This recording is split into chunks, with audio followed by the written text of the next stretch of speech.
Tea கடை kitchen சொந்தங்களுக்கு வணக்கம்.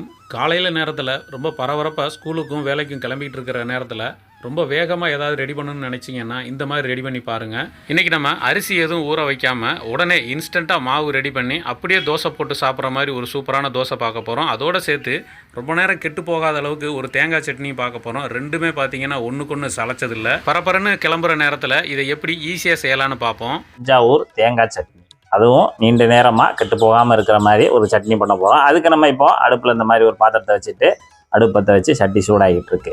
ஒரே ஒரு டேபிள் ஸ்பூனு கடலெண்ணெய் ஊற்றிட்டு ஒரு 6 பல்லு பூண்டு நல்லா சுத்தம் பண்ணிவிட்டு கட் பண்ணி வச்சுருக்கோம். பெரிய பல்லு பூண்டு அதை நம்ம உள்ளே சேர்த்துடலாம். எண்ணெயில் 2 இஞ்சி அளவு இஞ்சி எடுத்து நல்லா சுத்தப்படுத்திட்டு கட் பண்ணி வச்சுருக்கோம். அதையும் நம்ம உள்ளே சேர்த்துருவோம். சேர்த்துட்டு ஒரு நிமிஷம் மட்டும் அந்த எண்ணெயில் அந்த இஞ்சியும் பூண்டும் லேசாக வதங்கி வரட்டும்.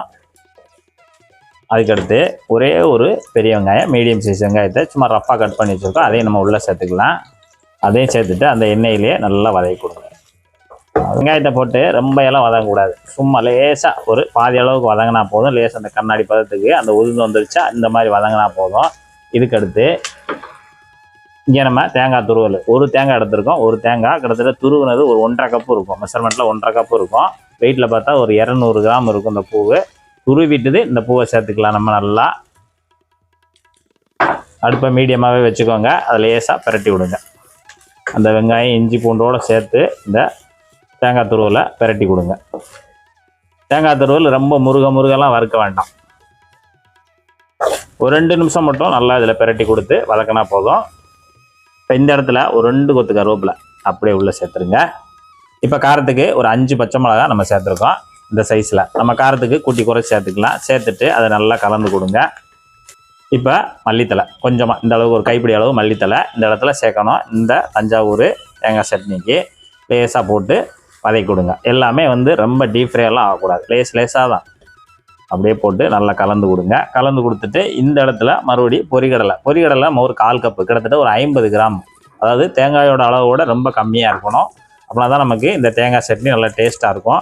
அப்போ நம்ம இந்த இதெல்லாம் போட்டு லேசாக வதக்கி நம்ம பண்ணும்போது நமக்கு அந்த சட்னி நீண்ட நேரம் கொஞ்சம் கெட்டு போகாமல் இருக்கும். அதுக்காக தான் பண்ணுறோம். நல்லா கலந்து விட்டுருங்க.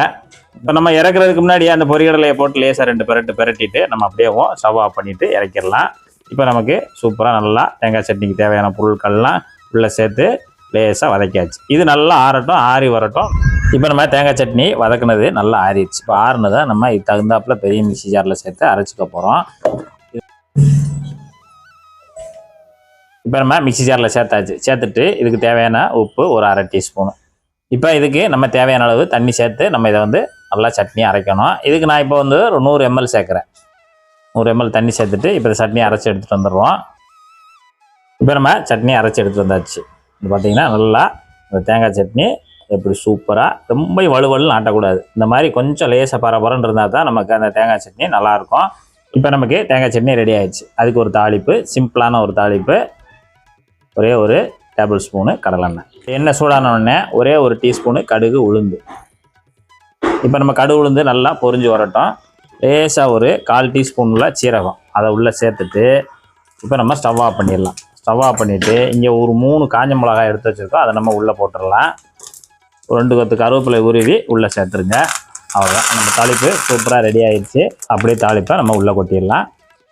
இப்போ இன்ஸ்டன்ட் தோசைக்கான மாவு நம்ம ரெடி பண்ண ஆரம்பிச்சிடலாம். இப்போ இதுக்கு ஒரு பெரிய மிக்ஸி ஜார் ஒன்று எடுத்துக்கிடுவோம். இந்த ஜாரில் மெஷர்மெண்ட் கப்பில் 1 கப் அளவுக்கு ரவை சேர்த்துக்குருவோம். இதோட வெயிட் பார்த்திங்கன்னா 150 கிராம் இருக்கும். இந்த ரவை வறுக்காத ரவை தான், நம்ம எப்போவும் கடைகளில் வாங்குகிற ரவை. இப்போ இதோட சேர்த்து மெஷர்மெண்ட் கப்பில் 1 கப் அளவுக்கு அரிசி மாவு சேர்த்துக்கிடுவோம். இந்த அரிசி மாவு பார்த்திங்கன்னா இதுவும் வறுக்காது தான், பச்சரிசி மாவு, நம்ம கடைகளில் எப்போவும் பாக்கெட்டில் வாங்குறது. இப்போ இது ரெண்டையும் சேர்த்துட்டு இதில் 1 டீஸ்பூன் அளவுக்கு சீனி சேர்த்துக்குருவோம். இந்த சீனி சேர்த்து நம்ம மாவு ரெடி பண்ணும்போது தோசை பார்த்திங்கன்னா நமக்கு நல்ல பொன்னிறமாக வரும், நல்ல மொறுமொறுப்பாகவும் கிடைக்கும். அடுத்தது அந்த மாவுக்கு தேவையான உப்பு சேர்த்துக்கிறோம். ஒரு 1/4 டீஸ்பூன் மட்டும் உப்பு சேர்த்துக்கலாம். அடுத்து தேவையான அளவு தண்ணி சேர்த்துக்கலாம். தண்ணி இப்போ பார்த்திங்கன்னா மெஷர்மெண்ட் கப்பில் 1.5 கப் அளவுக்கு நம்ம தண்ணி சேர்க்க போகிறோம். 1 கப்பு ஊற்றியாச்சு. இப்போ அடுத்ததாக இன்னொரு 1/2 கப்பு ஊற்றிடலாம். ரெண்டும் சேர்த்து கிட்டத்தட்ட ஒரு 400 ml இருக்கும். தண்ணி சேர்த்துட்டு இதை நல்லா அரைச்சி எடுத்துகிட்டு வந்துடுவோம். இப்போ மாவு அரைச்சிட்டு வந்தாச்சு. ரொம்ப நைஸாக பேஸ்ட் மாதிரி அரைக்கணும்னு அவசியம் இல்லை, ஓரளவுக்கு குறகுறப்பாக இருந்தாலும் பரவாயில்ல. இப்போ நம்ம அரைச்சி எடுத்துகிட்டு வந்தாச்சு. அடுத்ததாக இது கூட மெஷர்மெண்ட் கப்பில் 1/2 கப் அளவுக்கு, அதாவது 100 மில்லி தயிர் சேர்த்துக்குருவோம். தயிர் நம்ம நார்மலாக வீட்டில் புளிக்காத தயிர் எது இருந்தாலும் சேர்த்துக்கலாம். இல்லைனா பாக்கெட்டில் வாங்கி கூட சேர்த்துக்கலாம். இப்போ தயிரை சேர்த்துட்டு மறுபடியும் இதை நல்லா அரைச்சி எடுத்துகிட்டு வந்துடுவோம். இப்போ அரைச்சாச்சு. மாவோட பக்குவம் பார்த்திங்கன்னா இந்த அளவுக்கு இருக்கணும். அதாவது நம்ம தோசை ஊற்றுற பக்குவத்துக்கு இருக்கணும். தண்ணி கொஞ்சம் முன்ன பின்ன வேணும்னாலும் சேர்த்துக்கோங்க. இப்போ நம்ம இன்ஸ்டன்ட் தோசைக்கு ரெடி பண்ண மாவை அப்படியே ஒரு பவுலில் சேர்த்துடலாம். இப்போ நமக்கு மாவு ரெடியாக இருக்குது. இது எப்படி நல்லா மொறுமொறுன்னு தோசையாக போட்டு எடுக்கலான்னு வாங்க பார்க்கலாம். இன்றைக்கி நம்ம இரும்பு தோசைக்கல்லில் தான் இந்த தோசையை ஊற்றி எடுக்க போகிறோம். தோசைக்கல் நல்லா சூடான உடனே தண்ணியை நல்லா செழிப்பாக தெளித்து விட்டுட்டு ஒரு தடவை நல்லா தொடச்சி விட்ருவோம். இந்த மாதிரி நைஸ் தோசை போடும்போது எப்போவுமே கல் லோ ஃப்ளேமில் இருக்கணும். மாவு ஊற்றுனதுக்கப்புறமா அடுப்பை கொஞ்சம் ஏற்றிக்கிறணும். இப்போ தோசைகளும் ரொம்ப சூடாக இருக்குது அப்படின்னா எக்ஸ்ட்ரா ஒரு தடவை கூட தண்ணி தெளிச்சிக்கலாம், ஒன்றும் பிரச்சனை இல்லை. ஹோட்டலில் பார்த்தோம் அப்படின்னா 2-3 தடவை தண்ணி தெளித்து அந்த ஹீட்டெல்லாம் கொஞ்சம் குறைச்சிட்டு அப்புறமா தான் தோசையை ஊற்றுவாங்க. இப்போ தோசைக்கல் நமக்கு கரெக்டான சூட்டில் இருக்குது. இப்போ ஒரு கரண்டி எடுத்து தோசையை ஊற்ற ஆரம்பிச்சிடலாம். சென்டர்லேருந்து அப்படியே மெதுவாக சுற்றிக்கிட்டே இருக்கும்போது ஆட்டோமேட்டிக்காக நமக்கு ஒன்று போல் படர்ந்து வரும். சூடு ரொம்ப அதிகமாக இருந்தது அப்படின்னா இந்த மாதிரி ரவுண்டாக சுற்றி வரும்போது அந்த மாவும் கரண்டியோடு சேர்த்து ஒட்ட ஆரம்பிச்சிடும். அதனால் சூடை கரெக்டாக மெயின்டைன் பண்ணிவிட்டு ஊற்றிட்டு இப்போ அடுப்பை கொஞ்சமாக கூட்டி வச்சுக்கலாம். இப்போ தோசை நல்லா வெந்துட்டு இருக்கும்போதே ஒரு டீஸ்பூன் அளவுக்கு மட்டும் எண்ணெய் எடுத்துகிட்டு மொத்தமாக அப்படியே ஸ்ப்ரெட் பண்ணி விட்டுறலாம். நீங்கள் எண்ணெய்க்கு பதில் நெய் சேர்த்தாலும் தோசை இன்னும் ரொம்ப சூப்பராக இருக்கும், டேஸ்ட்டாகவும் இருக்கும். இப்போ நம்ம ஊற்றின எண்ணெயை லைட்டாக அப்படியே தேய்ச்சி விட்டுறலாம். இப்போ அப்படியே தோசை நல்லா வெந்து வரட்டும். நமக்கு ஒரு 2 நிமிஷத்துலேயே இந்த தோசை ரெடி ஆயிரும். அவ்வளோதாங்க, நமக்கு 2 நிமிஷம் ஆச்சு. இந்த தோசையை நம்ம சிங்கிள் சைடாக தான் போட்டு எடுக்க போகிறோம். நல்லா மொறுன்னு ரெடியான உடனே அப்படியே எடுத்துடலாம். ஒவ்வொரு தோசையும் எடுத்துகிட்டு திரும்ப ஊற்றும் போதும் மறுபடியும் தண்ணி ஊற்றி நல்லா ஒரு தடவை தொடச்சிட்டு அப்புறமா போட்டால் தான் நமக்கு இந்த மாதிரி தோசை எல்லாமே நல்லா மொறுன்னு வரும். இப்போ மீதம் இருக்கிற எல்லா மாவையும் இந்த மாதிரி தோசையாக போட்டு எடுத்துக்கலாம். நம்ம காலையில் அவசரமாக ஸ்கூலுக்கு கிளம்புற நேரத்தில் இந்த மாதிரி போட்டு சாப்பிடும்போது உங்களுக்கு வேலையும் ரொம்ப ஈஸியாக இருக்கும். இப்போ நம்ம அப்படியே தேங்காய் சட்னியை தொட்டு சாப்பிட்டு பார்ப்போம்.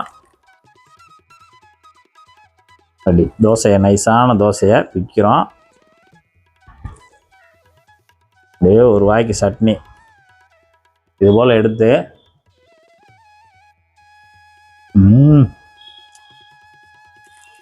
அருமையாக இருக்கும். நம்ம நார்மலாக பண்ணுற தேங்காய் சட்னியை விட பயங்கர டிஃப்ரெண்ட், பயங்கர டேஸ்ட், சூப்பராக இருக்குது. ஏன்னா அந்த மல்லித்தலையோட டேஸ்ட்டு, அந்த லைட்டாக அந்த வெங்காயம் வதக்கி அப்படி பண்ணும்போது ஃபென்டாஸ்டிக்காக இருக்குது. அதுவும் இந்த நல்ல மொறுமொறுப்பான தோசையில் தொட்டு சாப்பிடும்போது அப்படியே மெய் மறந்து போச்சு, அந்த அளவுக்கு அருமையாக இருக்குது. இதே போல் ஒரு சூப்பரான ஒரு தேங்காய் சட்னி நீங்களும் செய்து சாப்பிட்டு பார்த்துட்டு எப்படி வந்ததுன்ற கமெண்டில் சொல்லுங்கள். நன்றி, வணக்கம்.